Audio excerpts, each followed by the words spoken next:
Good afternoon. Let's talk about cues. Cues.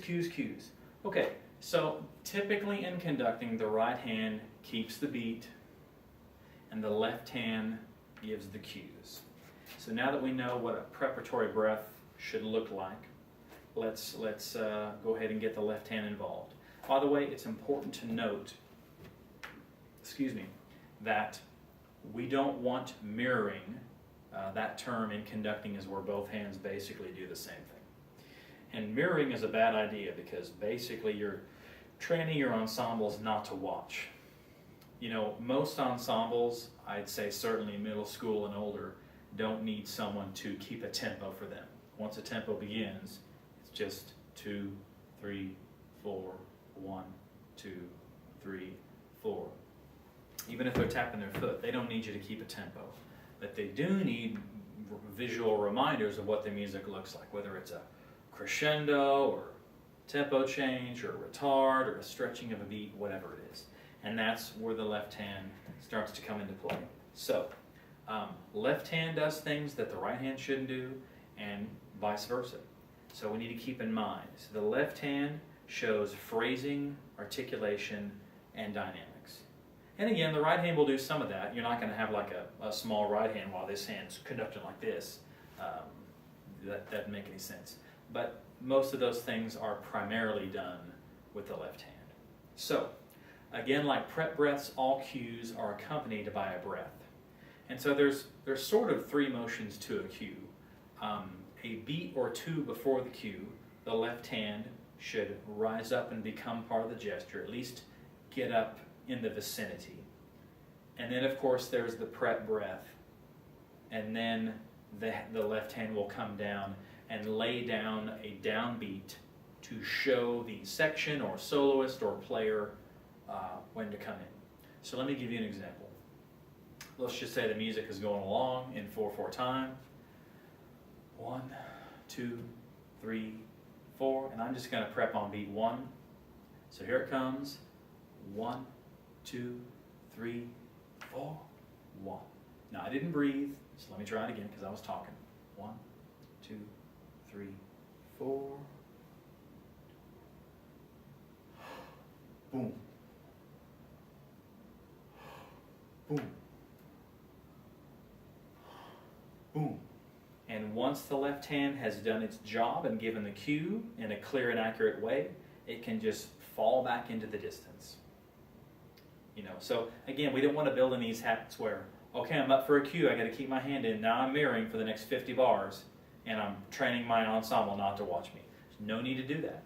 Let your right hand do the bulk of the beat, you know, and then let your left hand come up for the cues. What if I'm going to cue beat 3 in 3/4 time? Okay? So it's going to be 1, 2, 3, 1, 2, 3. 3, 3. And again, I like to generally keep the palm down. The holding like a crystal glass or something like we talked about on the I guess that was the patterns or hand position video. I think that's okay. I even think an open hand would be okay. But generally speaking, I think the palm down is a stronger gesture for a conducting cue. Young conductors will sometimes reach out, so you'll see this. 1, 2, 3. You'll see this kind of out.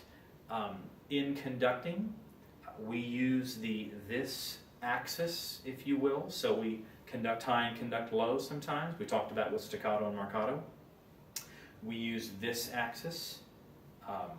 So, you know, we use horizontal motion, and we might turn to a section over here or whatever, and that's fine. But we don't generally use this axis.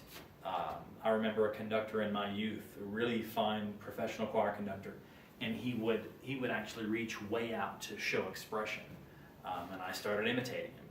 But now that I've had some time to be in front of a lot of choirs and get a little bit older and wiser, hopefully, I've learned that just really is not, it's not efficient conducting, and certainly not a way I want to instruct students to conduct. So this is just not a gesture. We don't really use this. Okay? So think of the cue as laying down the cue, not out, or no flicks of the hands or any kind of, don't try to recreate the wheel. Just give a cue, 2, 3, boom, 2, 3, 2, 3, 4, 1, 2, 3, 1, 3. You know, they just need a reminder. They just need someone, and eye contact is a huge part of this. So often we see this. I'm going to cue on 1. Ready? 1, 2, 3, 4, 1. The young conductor's head, or the old conductor, goes back into score. So again, we've got to, that's why we have to have our bodies set, our music stand where we want it. And it's okay to move a little bit if you're rehearsing or if you're talking to somebody, but we want to be aware of when we move from our default position. And we need to have a way we generally conduct that we don't stray from unless there's a musical reason we do that. Okay? But again, back to the cues. We need a preparatory breath. We need here's our at-rest position. And as we're conducting along, we'll bring the hand up about a beat or two before, take the prep breath, show the cue, and then let the hand recede back. Or go on to the next piece of information. Maybe there's an accent mark coming up. Maybe there's a cutoff. All right? So that's cues. Don't forget the eye contact. And Dr. Eichner also says that cues can come in a variety of forms. The general way, of course, is how we use our hands. But a cue could be a nod. A cue could be a facial expression of sorts. It could be an inhalation. It could be a really grand gesture with the hands. There's a lot of different ways, eye contact, to give a cue, and there's all different combinations. So again, part of this is using your body in the most efficient way you know how to communicate what you're trying to communicate musically to your ensemble. Explore. Thank you.